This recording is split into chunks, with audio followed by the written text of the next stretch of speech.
everyday superpower, where we talk body language, relationships, game, everything in between. We're sort of covering some foundational stuff because once you understand the foundations, then you can go into the fine detail, each to their own. But I believe there's only so much.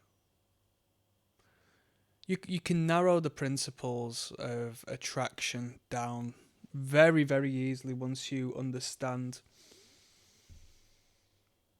the values placed upon certain characteristics and the biological roots of such through the eyes of each sex. Today, I'm going to talk to you about oversharing with a woman. As most things, as we've discussed, it's misrepresented. It's advertised incorrectly. What somebody would get out of telling you the wrong information in this regards, I have no idea. I don't know what the political purpose is. Maybe it's just idiots who are egocentric and self-serving and need to over-talk and need to sell themselves to someone through a non-conscious route of insecurity that they're not aware of, hidden by this overt self-importance and indulgence. You shouldn't ever over explain yourself or tell her everything about you or everything you do. Or this is primary within the first stage, within the dating stage, within initially engaging in communication with the woman. But this continues to exist and play a significant and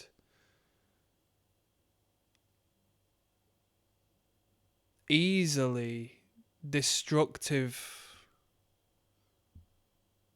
role in your relationship. You could be 30, 50 years married, and the moment she understands you inside and out, the moment there's no more depth to you, the moment you've explained everything you've needed to explain, the moment that you are but a understandable entity to her, she's gonna find stimulation and fascination in that which isn't you, that actually garners some degree of thought,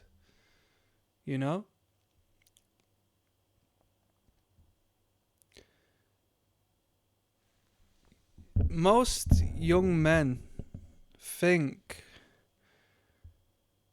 well, first and foremost, let's take the lens even further back and look at the bigger picture. We're speaking quite general anyway and foundational, but if you take the lens out further and you look at it from, an even further foundational principle, you will see that it's quite simply a matter of listening more than you speak.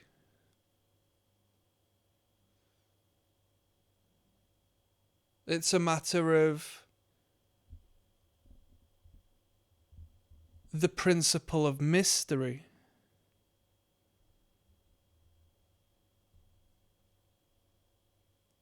You see memes and stuff, just like, I'm trying to be mysterious and all this and that. Oh, when I try to be mysterious, but then this song comes on and I just start dancing and all this and that.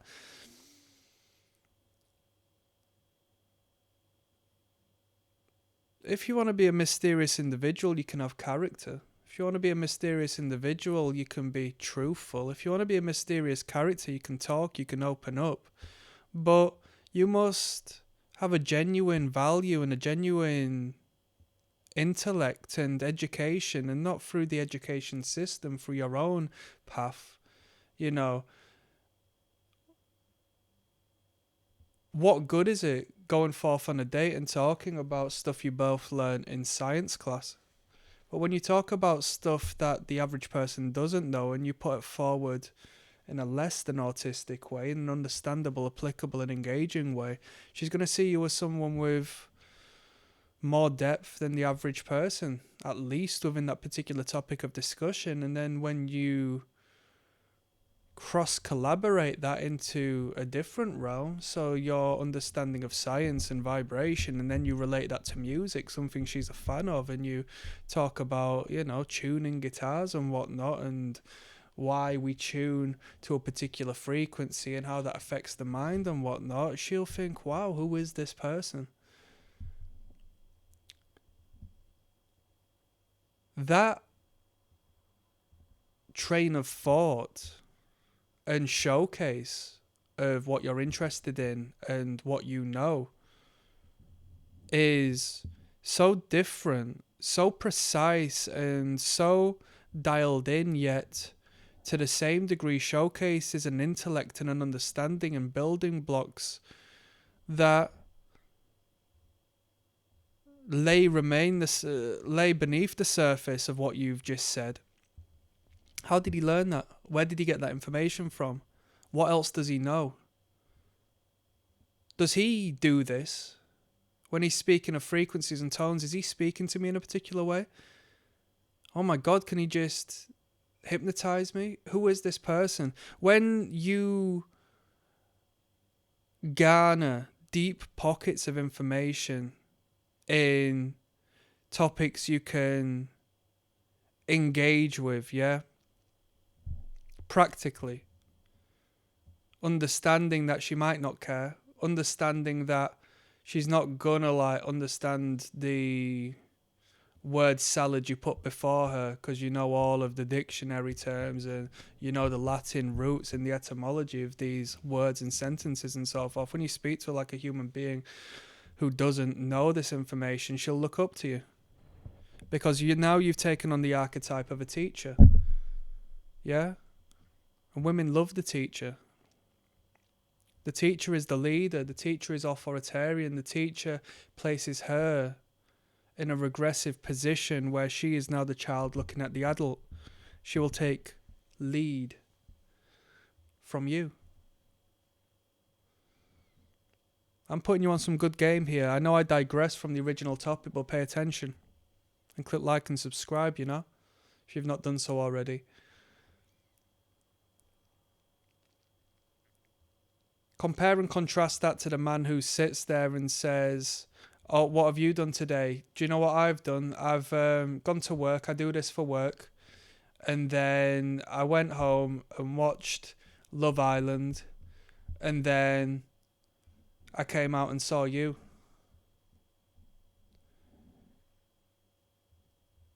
That gets a response.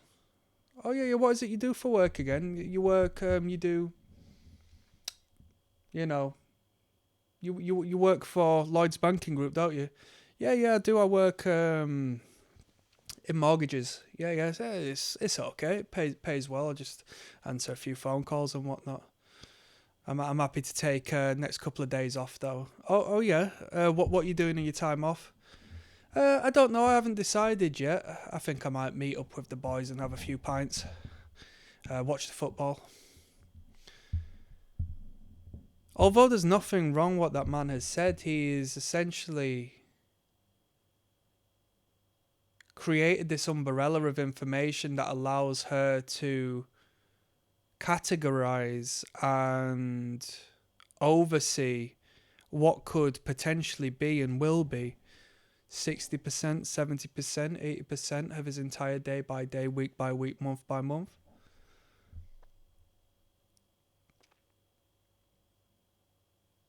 Whereas, let's say that is how you do things, yes? I'm not casting judgment here. That's just the general populace, and I've never been one of the in crowd, so I use that as an example because this is a particular field where I'm excellent in, right?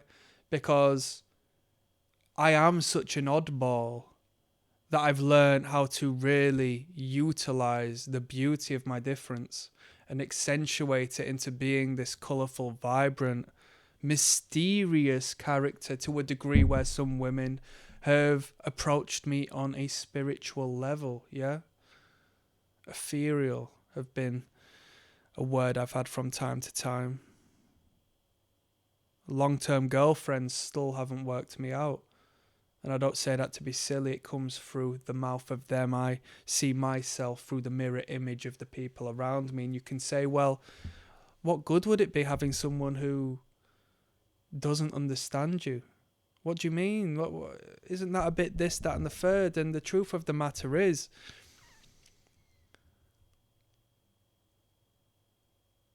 if you are living together 5 years down the line and you go to work, she goes to work, she does her thing, you do your thing, and you're not finding space to progress and establish momentum in something that means something to you, which means you have to, develop and cover new ground and become something better than the you were yesterday. There is going to be a certain point where you are compounding the interest of this information you're picking up, this, specialized information that you can't ever be completely and fully understood by her. I mean, there's certain fields where this is going to really amplify this effect, such as if you're in the study or find an interest within human beings or psychology or esoteric studies or, pockets of science and this applicable information, that relates and applies to the real world. It's not like, you have an interest in The Simpsons and The Simpsons trivia and shit like that. Unless you're monetizing and profiting off of it and establishing businesses off of that and learning real world applicable skills, it's not going to really serve purpose and trigger this mystique and this pursuit of you as a man being the more intelligent figure, being the teacher role, being that which she can trust is guiding her and her kids to a better future. Let me go backwards. We were talking about the man who was on his date and he was talking about, I go to work, I work on mortgages, I just take calls and just deal with mortgage payments for Lloyd's TSB. I'm happy to have a bit of time off. I'm just going to go to the pub with my friends and then we're probably going to watch the football because the football's on. And, prior to meeting you, if not, on my general day, I go home and just rewind. I wind down, watch Love Island and Love is Blind and stuff like this, right? These are real people. You can diminish that into not being so exact about what your role is for work, right? Now, let me emphasize on this. My personal principle, and I think one you should abide for yourself for obvious reasons, is don't lie. I emphasize this whenever I can. Don't lie. But what you can do is you can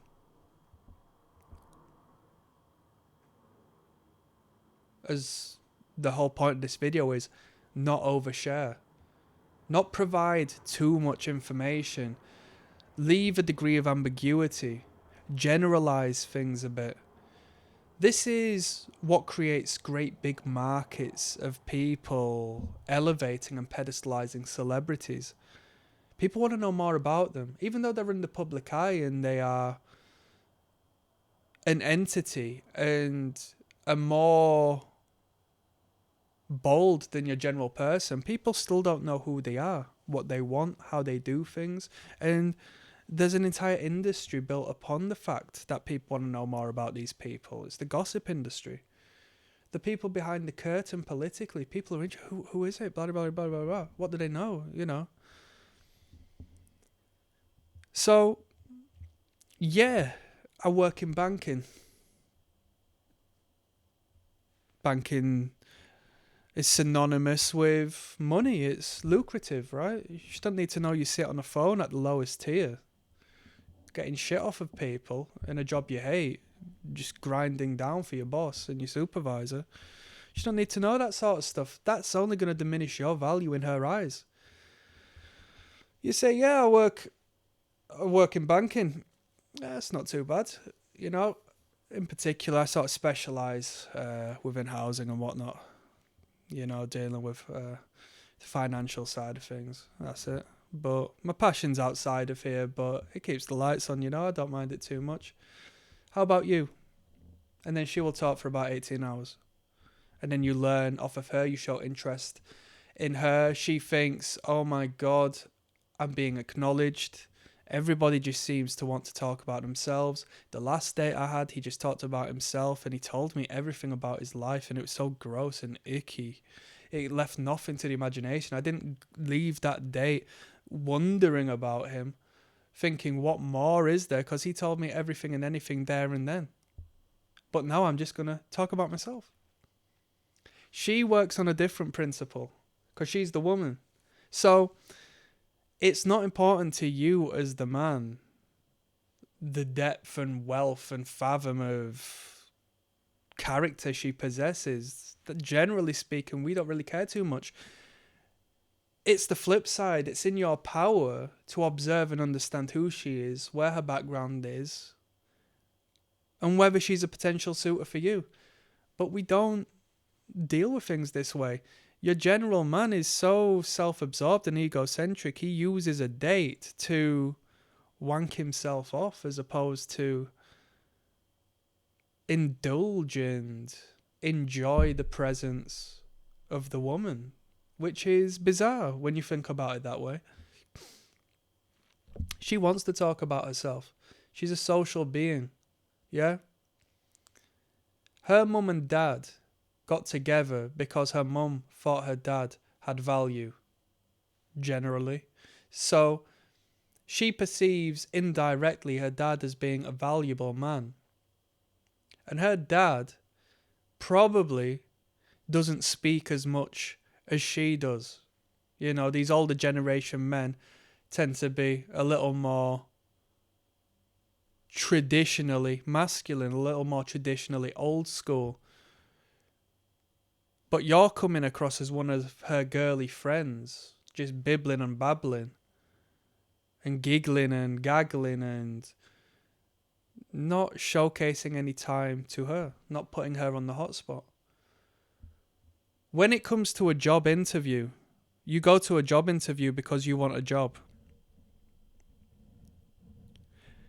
You shouldn't go, and this does happen. I've had job interviews where it's been the opposite, and you know, you learn why later on down the line. But a successful business will have you do most of the speaking. They will sit and wait for you to talk.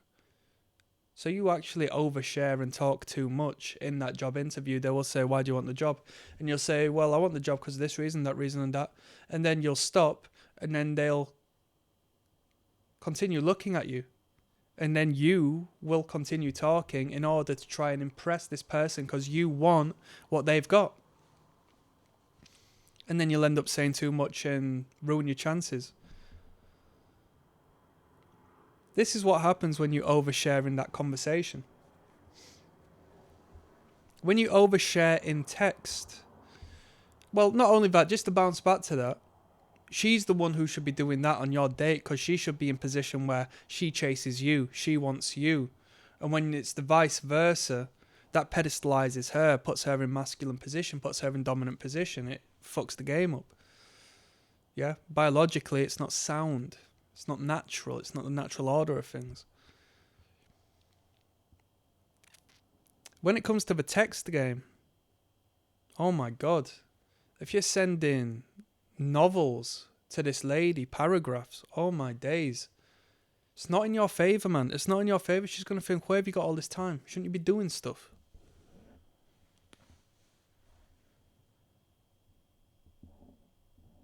You can't overshare and think that the more you give, the more you sell, the more you sell yourself, it's a positive. No, no, no, no, no, no, no, no. A good product doesn't need to oversell itself. A good product creates an aura, a pull, a market of individuals of that which want it naturally. And the socially engineered scientific basis of such creates its own gravitational pull.